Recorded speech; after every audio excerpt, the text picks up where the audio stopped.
नमस्कार। देश काल में आपका स्वागत है। मैं हूं मुकेश कुमार। दोस्तों, हरियाणा का चुनाव प्रचार खत्म हो चुका है और अब इंतज़ार है सबको वहां के चुनाव नतीजों का। 5 तारीख को एग्ज़िट पोल में हमें कुछ संकेत मिल जाएंगे और बाकी अंतिम परिणाम तो 8 अक्टूबर को आ ही जाएंगे। ये जो हरियाणा की जंग है, ये दरअसल हरियाणा की सत्ता को पाने की जंग तो है ही, लेकिन उसमें उससे भी बड़ी जंग राष्ट्रीय स्तर के राजनीति के तहत लड़ी जा रही है। ये हरियाणा की जंग में कई खिलाड़ी हैं। एक स्थानीय स्तर के हैं, प्रादेशिक स्तर के हैं, जिसमें भूपेंद्र सिंह हुड्डा हैं, जिसमें शैलजा कुमारी हैं, नायब सिंह सैनी हैं, मनोहर लाल खट्टर हैं, वगैरह वगैरह। इनेलो के नेता हैं। ये सब छोटे मोटे प्लेयर भी हैं, उसमें शामिल हैं। लेकिन असल जो लड़ाई जिस पर सबका ध्यान भी लगा हुआ है, वो है कांग्रेस बनाम बीजेपी और राहुल बनाम मोदी। ये दो लड़ाई बहुत महत्वपूर्ण है इस चुनाव की। हमने देखा कि इस चुनाव के दौरान प्रधानमंत्री नरेंद्र मोदी की रैलियां बुरी तरह से फ्लॉप हुई। पहली 2 रैली फ्लॉप हुई, फिर तीसरी रैली में कुछ भीड़ जुटी, लेकिन चौथी रैली जो पलवल में हुई वो पूरी तरह से फ्लॉप रही। और फिर उसके बाद वो चुनाव प्रचार के लिए आए ही नहीं। मतलब अब अंतिम 4-5 दिनों में नरेंद्र मोदी ने हरियाणा का मुंह नहीं देखा। और यही हाल अमित शाह का रहा। वो भी अंतिम 4-5 दिनों में नहीं आए, जबकि संभावनाएं व्यक्त की जा रही थी कि जिस तरह से राहुल गांधी ने 4 दिन की यात्रा का कार्यक्रम बना लिया है और वो हरियाणा में इधर से उधर घूम रहे हैं, तमाम जो कमज़ोर सीटें हैं कांग्रेस के लिहाज से उन पर जा रहे हैं ताकि पार्टी की स्थिति को सुदृढ़ किया जा सके। और उसके जवाब में शायद बीजेपी अब कारपेट बम्बिंग करेगी, एक एक कर कर अपने तमाम बड़े नेताओं को उतार देगी और ज़बरदस्त अभियान चलाएगी ताकि जो दुर्गति होने वाली है उसे कम किया जा सके, उसे रोका जा सके। दुर्गति होने वाली है, मैंने इसलिए कहा कि ये तो तय है कि बीजेपी चुनाव हारेगी, लेकिन अब केवल फ़र्क इतना है कि वो कितनी सीटों से हारेगी।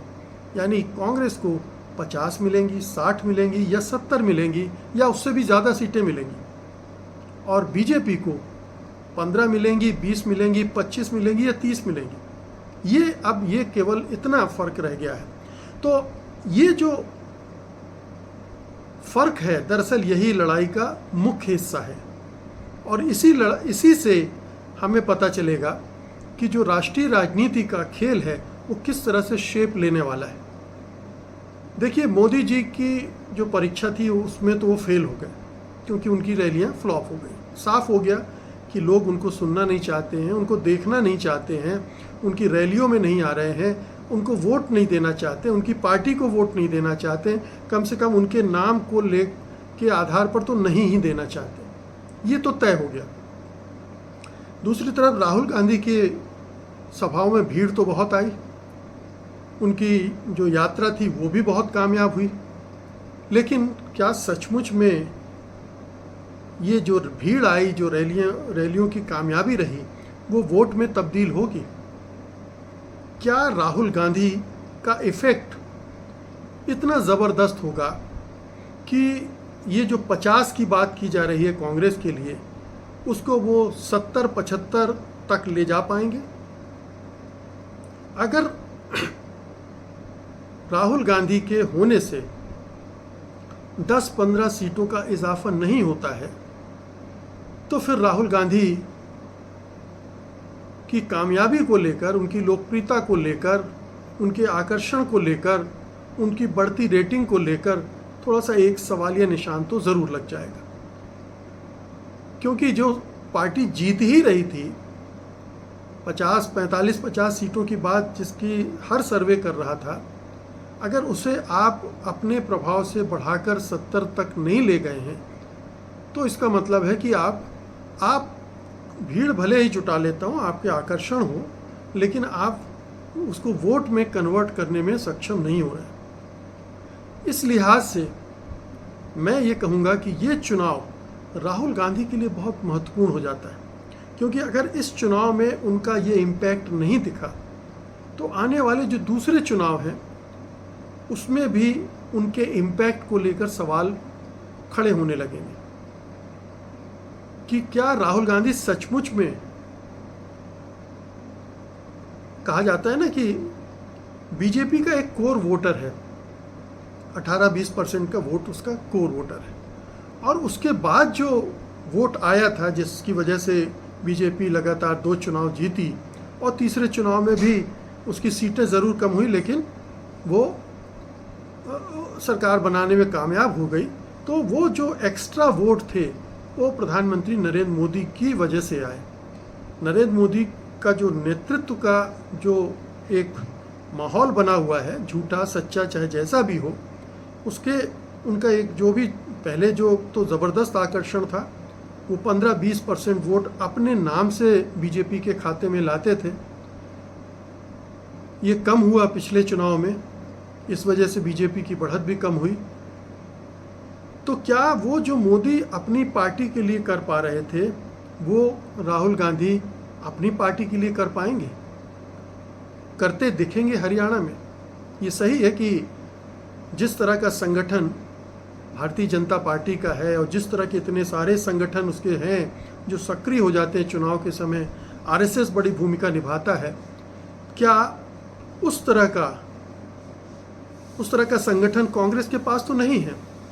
लेकिन जो हरियाणा में उतनी बुरी स्थिति भी नहीं है कांग्रेस की, वहाँ अच्छी स्थिति है उसकी, दूसरे राज्यों के मुकाबले स्थिति बेहतर है।